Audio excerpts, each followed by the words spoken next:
I need to be honest with you from the start. I don't know how I'm telling this story without losing my mind.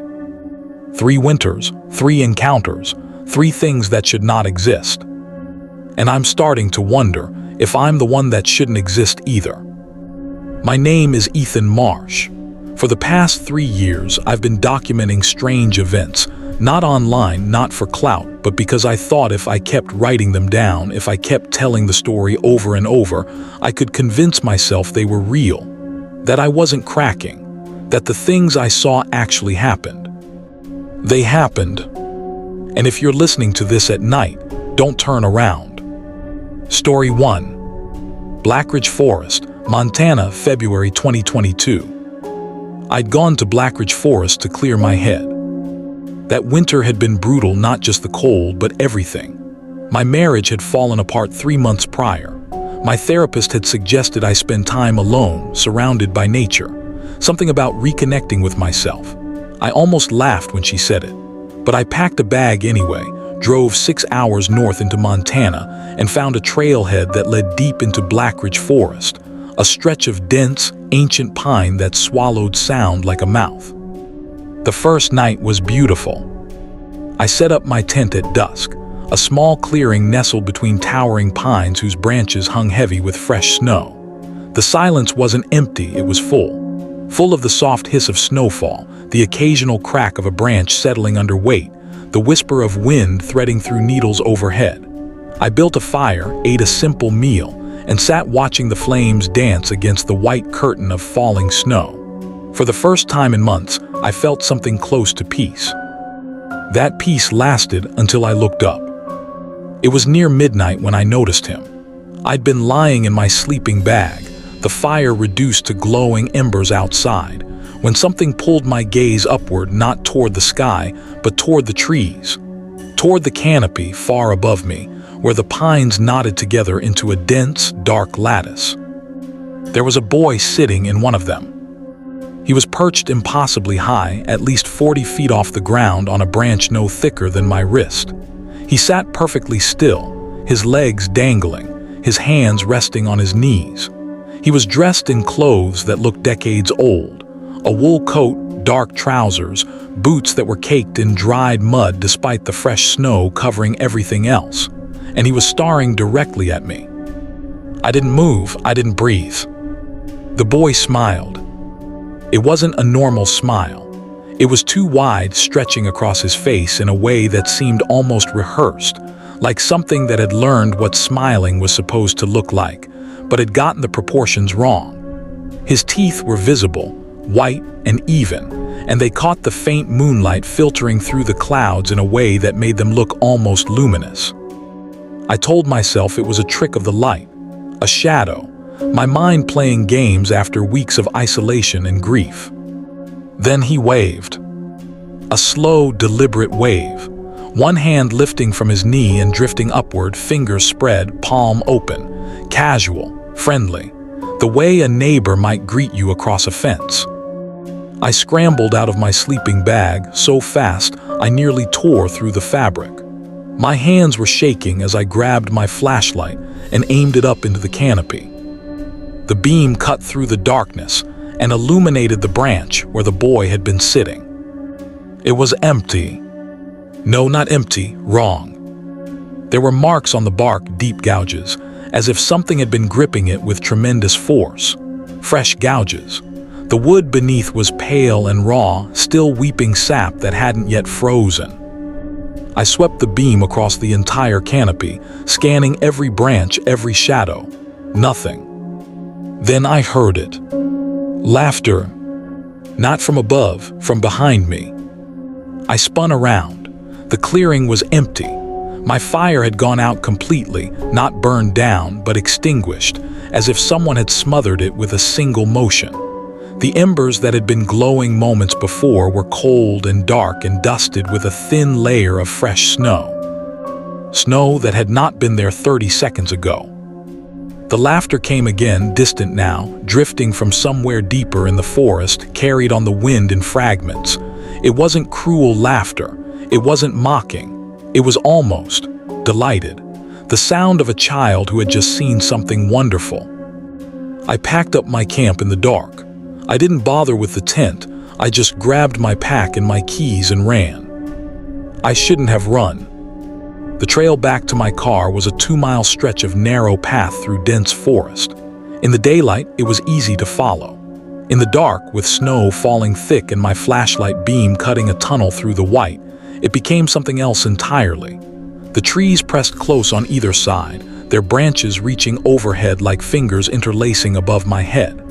Every sound was amplified, my own breathing, the crunch of snow beneath my boots, the rustle of wind through the canopy.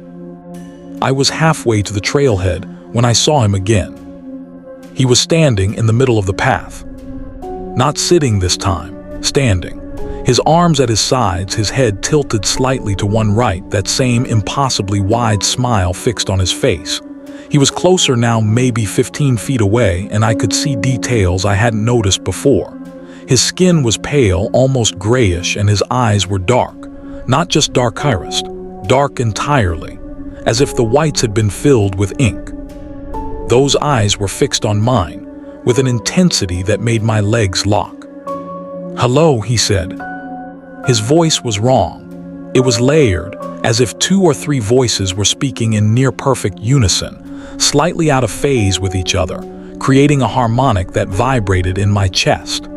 The word echoed strangely in the trees around us, bouncing back from different directions as if the forest itself were repeating it. I couldn't speak. I couldn't move. My body had simply decided that running was not an option. The boy took a step forward. The snow beneath his foot didn't compress, didn't indent. He stood on the surface of the accumulated snowfall as if it were solid ground, as if gravity had simply agreed to accommodate him. Another step closer. I found my voice, "Stay back." He tilted his head the other way, that smile widening even further. And for a brief, horrifying moment, I thought his face might split open entirely. "You're looking for something," he said in that layered, harmonic voice. "You won't find it here." Then he looked up sharply, suddenly, as if something had startled him, and in a single fluid motion, he turned and bolted into the trees. Not through the trees, into them, into the spaces between the trunks, moving with a speed and agility that was inhuman, leaping over roots and ducking under branches without a single misstep, as if he had memorized every inch of this forest. Within seconds, he had vanished into the darkness between the pines. I stood frozen for a long time after that. When I finally moved, I looked down at the spot where he had been standing. The snow was undisturbed, flat, smooth, untouched. No footprints. Not a single one. I made it back to my car in a state of near-total dissociation. I drove 6 hours south in silence, my hands white-knuckled on the steering wheel, and I didn't sleep for 3 days. I told myself it was grief, stress, a hallucination brought on by isolation and cold. I almost believed it. Almost. If you think this was just a nightmare, don't leave yet. Like this video, comment if you feel watched and subscribe because some stories shouldn't be heard alone. Story 2. Frostville Heights, Oregon, November 2023. I was driving through Frostville Heights on my way to visit my sister in Portland. It was a nothing detour, an alternate route I'd chosen on a whim because the interstate was backed up with pre-storm traffic. The highway through the Frostville Mountain Pass was supposed to be clear, a 2-lane road that wound through dense forest and descended into the valley on the other side. It was not clear. The blizzard had hit without warning, not the gradual dimming of visibility you'd expect, but a sudden, violent wall of white that swallowed the road in seconds. One moment I could see 50 yards ahead. The next, I could barely see my own hood ornament. The snow came in sideways, driven by a wind that seemed to come from everywhere and nowhere, and it hammered against my windshield with an intensity that made me grip the wheel tighter. That's when I saw the snow plow. It was ahead of me, maybe a quarter mile, its yellow warning lights cutting through the white like 2 jaundiced eyes. It was moving slowly, methodically clearing the road, its blade pushing a wall of fresh snow to the right shoulder. I exhaled with relief. A plow meant the road was being maintained. It meant I could follow its tracks safely through the worst of the storm. I settled in behind it, maintaining a safe distance, and let my shoulders drop. The plow moved steadily for about 20 minutes. The road curved and wound through the mountains, and the plow navigated each turn with mechanical precision, its lights a constant anchor in the swirling white. I turned on my radio, static heavy, the signal breaking up in the mountains, and let the white noise fill the cabin. Then the plow turned off the road. Not gradually, not as if the driver had missed a curve. It turned sharply, almost 90 degrees, off the paved surface and onto what appeared to be an unpaved fire road cutting into the forest. The transition was jarring. The paved road continued straight ahead, curving gently to the left, but the plow had abandoned it entirely and was now moving into the trees. I slowed to a stop, my foot hovering over the brake. Something was wrong. Snow plows didn't leave the road. That was the entire point of their existence. I should have kept driving straight. I should have followed the paved road and let the plow disappear into the forest behind me. Instead, I turned. I don't know why. Curiosity, maybe. Or something else. Something that felt less like a choice and more like a pull. A quiet insistence at the back of my mind that I needed to see where it was going. The fire road was narrow, barely wide enough for my car, and the trees on either side pressed close enough that branches scraped against my doors with a sound like fingernails on glass. The plow was still ahead of me, its lights glowing through the curtain of falling snow, moving at a steady pace deeper into the forest.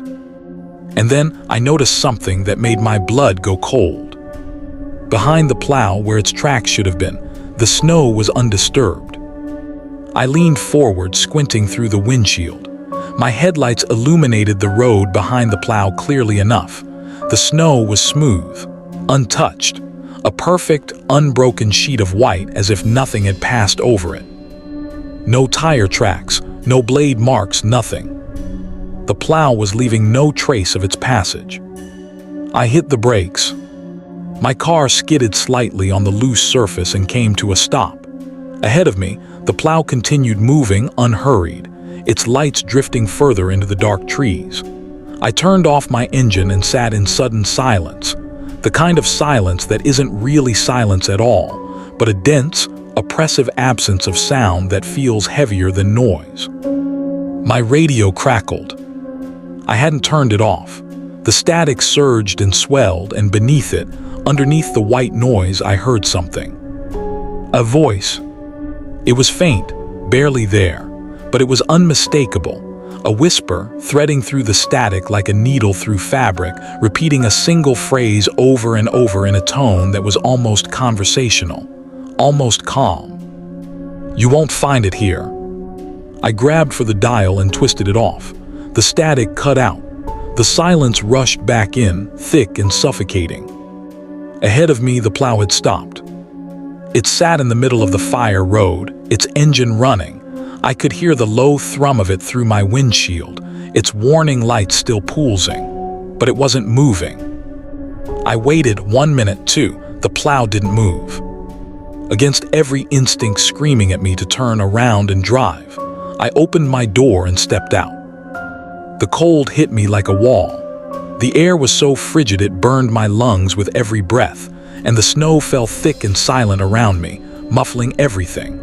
My footsteps made almost no sound. The snow was too deep, too dense, swallowing each impact.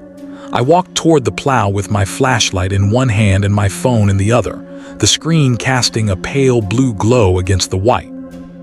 As I got closer, I could hear the engine clearly now, a low, steady rumble, vibrating through the ground beneath my boots. The cabin light was off. The driver's seat was empty. Completely empty. I shone my flashlight through the glass. The cab was clean, too clean. No coffee cup, no jacket, no personal effects of any kind. The steering wheel sat perfectly centered. The gear shift was in drive. The pedals, I crouched and looked through the open door. The gas pedal was pressed down by a thin layer of compacted snow that had somehow gotten inside the cab. Snow was pressing the accelerator. I stepped back from the plow, my heart hammering so hard I could feel it in my teeth. That's when the plow moved. It lurched forward, not smoothly, but with a sudden, jerking motion, as if something had given it a sharp push, and began rolling deeper into the forest. The engine revved once, twice, and then settled back into its steady idle as the vehicle accelerated away from me, disappearing into the trees and the snow and the dark. I stood alone on the fire road for a long time after that. When I finally turned back toward my car, I noticed something that made me stop dead. My footprints, the ones I'd made walking toward the plow, were gone. The snow where I had walked was smooth and undisturbed, as if I had never been there. But I was there. I was standing right there in the middle of the road, and the snow around my current position was the only evidence that any human being had ever set foot in that forest. I drove back to the highway in a state of mute terror, and I didn't stop driving until I reached Portland at 4 in the morning. My sister asked me what was wrong. I told her nothing. I told her I was just tired from the drive. I didn't tell her about the voice on the radio. I didn't tell her about the footprints. Some things are better left unspoken. But I couldn't stop thinking about the phrase, "You won't find it here." The same words the boy in Blackridge Forest had said to me almost 2 years before. The same cadence, the same tone, the same voice. Story 3. Ironwood Hills, Pennsylvania, January 2024. I went to Ironwood Hills looking for answers. After Frostville, I'd become obsessed. I spent months researching disappearances in remote areas during winter storms, reports of figures seen in blizzards, accounts from hikers and hunters who claimed to have encountered something in the snow that didn't belong. The threads were thin, scattered, easy to dismiss individually. But when you laid them side by side, a pattern emerged, faint and unsettling, like a shape seen through frosted glass. A rental property in Ironwood Hills seemed like a good place to continue my research. It was a small cabin, isolated, set back from a county road in a stretch of dense hardwood forest. The nearest neighbor was 3 miles away. The nearest town was 12. In January, with the roads iced and the days short, it was as close to total isolation as I could get in the continental United States. I arrived on a Tuesday evening, unpacked my things, and spent the first 2 nights reading through the files I'd collected. Notes, photographs, printed forum posts, and scanned newspaper clippings. I pinned them to the wall above my desk like a detective assembling a case board, connecting threads with colored string, looking for the pattern I knew was there. The cabin was quiet, peaceful even. The forest outside was beautiful in the winter light, bare branches frosted with ice, the ground covered in a thick, undisturbed blanket of white that sparkled in the pale sun. At night, the stars were extraordinary, and the silence was the deep, clean silence of true wilderness. On the 3rd night, the blizzard arrived. It came fast, faster than the forecast had predicted. By 9 in the evening, the wind was howling around the cabin like a living thing, rattling the windows in their frames and sending drafts of frigid air through every crack and gap in the old woodwork. The snow fell in sheets, driven nearly horizontal by the gusts, and within an hour the world outside my windows had become a featureless white void. I stoked the fire and settled into my chair with a cup of coffee, content to let the storm rage outside while I continued my work. The cabin creaked and groaned around me, old wood expanding and contracting in the cold, and the wind made a low, continuous moan as it passed over the chimney. It was just past 11 when I looked up from my notes and saw the man. He was standing at the edge of the tree line, maybe 30 yards from the cabin, perfectly visible in the light spilling from my window. He was standing completely still, facing the cabin, his hands at his sides. He was wearing a thin jacket. Just a thin jacket. No hat, no gloves, no scarf. in the middle of a blizzard that was pushing the temperature well below zero. His clothes were dark, a jacket and trousers that looked like they belonged in a different era, a different decade entirely, and they were soaked through with snow and wind-driven moisture. He should have been hypothermic. He should have been dead. He was smiling. I froze with my coffee cup halfway to my lips. The man's smile was visible even from that distance, wide, fixed, and deeply, profoundly wrong. It was the same smile, the same impossible width, the same too many teeth display, the same quality of something that had learned to mimic an expression without understanding what it meant. The same smile as the boy. I set down my coffee very carefully, very slowly, and stood up. The man didn't move. He just stood there, smiling, letting the blizzard tear at him as if it were nothing more than a light breeze. Snow accumulated on his shoulders and in his hair, but he didn't shiver, didn't blink, didn't shift his weight. I turned off the cabin light. The room went dark, and I moved to the window, pressing myself against the wall beside it so I could look out without being seen. In the darkness, the storm outside was invisible, just a howling void of black and white noise. But the man was still visible, not because of any external light source. He was visible because he seemed to generate his own faint luminescence, a pale, cold glow that had nothing to do with moonlight or reflection. He was glowing. I watched him for what felt like hours but was probably only minutes. He didn't move, didn't speak, just stood there at the edge of the trees, that smile fixed on his face, staring at my window with those dark, fathomless eyes. Then he was at the window. I don't know how. I didn't see him move. One moment he was 30 yards away, a pale figure at the tree line. The next, his face was inches from the glass, right in front of me, separated from me by nothing but a single pane of old, rattling wood-framed glass. I stumbled backward, knocking over a chair. My heart was slamming against my ribs so hard I thought it might crack them. The man's face filled the window, that smile. Those eyes dark, depthless, reflecting nothing. Up close, I could see that his skin wasn't just pale, it was wrong. The texture was off, too smooth, too uniform, as if it were made of something other than flesh. And his breath, there was no fog, no condensation on the glass from his exhale. In sub-zero temperatures, every breath should produce a visible cloud of vapor. He wasn't breathing. He pressed one hand against the glass.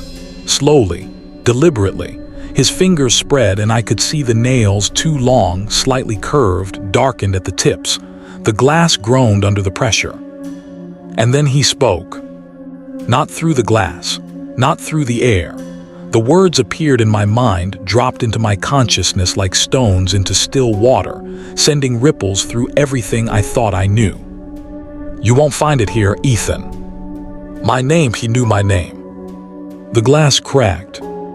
A single fracture line spiderwebbed across the pane from where his palm pressed, racing outward in all directions like a frozen lightning bolt. The sound it made was sharp and sudden, a crack that echoed through the cabin and silenced the wind outside, as if the storm itself had paused to listen. I ran. I grabbed my coat and my keys, and I ran for the front door, throwing it open into the screaming wind and the wall of white.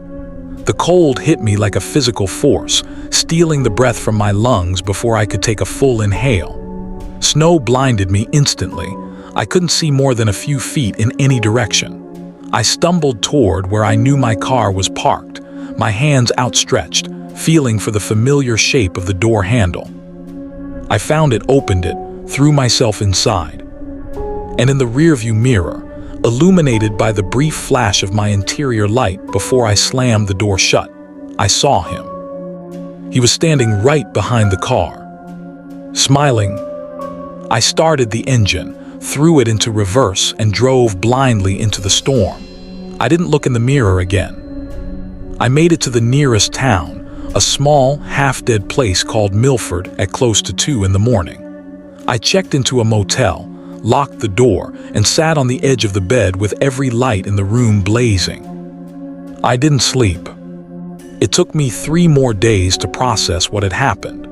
3 days of sitting in that motel room, going over my notes, replaying every detail in my mind, trying to find the rational explanation that had to be there. But there wasn't one. And then I found it buried in the files I'd collected, in a folder I'd almost overlooked. A series of missing persons reports spanning 15 years from locations scattered across the northern United States. Each case involved someone who had gone alone into a remote, snow-covered area during winter. Each case involved a final communication, a phone call, a text message, a voicemail, in which the missing person described an encounter with a figure in the snow. A boy, a man, a presence. The descriptions were different each time, but the details that mattered, the ones that made my hands shake as I read them, were identical across every single report. The smile, the dark eyes, the phrase repeated in every account, in every final message, spoken or written by someone who had no connection to anyone else on the list. You won't find it here.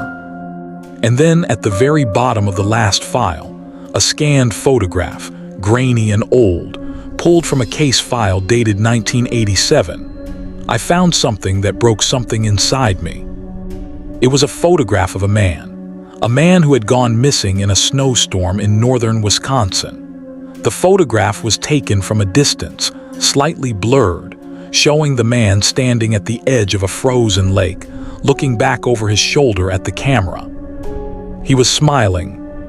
And the man in the photograph, the man who had disappeared 37 years ago and was never found, looked exactly like me.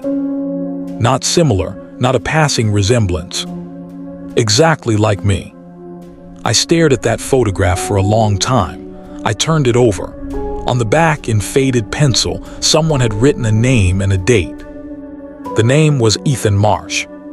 The date was 1987. I'm writing this now from my apartment 3 months after Ironwood Hills. The windows are closed. The heat is on.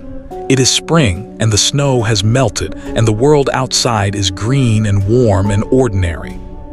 But last night I woke up at 3:00 a.m.